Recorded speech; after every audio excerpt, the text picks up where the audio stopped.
Ce departe azi a ta căldură, casa prieteniei, dulcea ta încăpere, scumpă grija Martei, dragostea lui Lazar, inima Mariei. Cum era acolo zâmbetul de soare, cum ningeau cireșii straturi de petale, așternând pe drumuri albe covoare pentru bucuria revederii tale.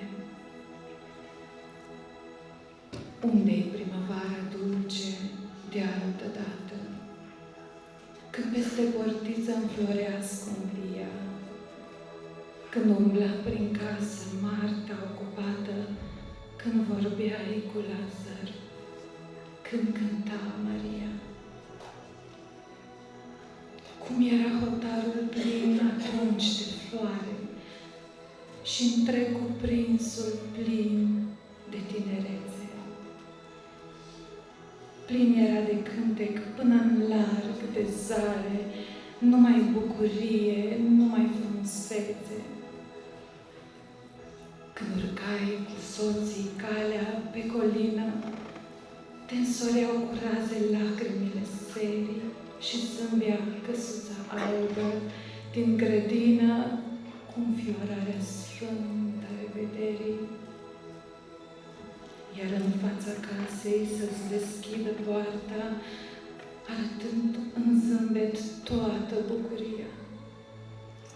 Te așteptau iubiții, bucuroasă Marta, prietenește Lazar, lăcrimând Maria. Și în căsuța albă, ca o sărbătoare, de înduioșarea întâlnirii plină, răspândea miresme în busuiocul în floare, prin fereastra largă care dă în grădină.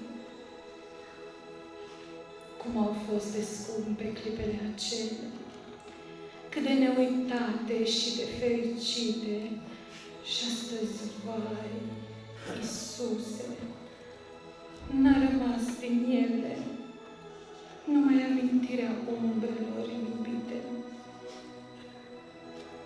S-a sfârșit frumoasa, dulcea lor poveste,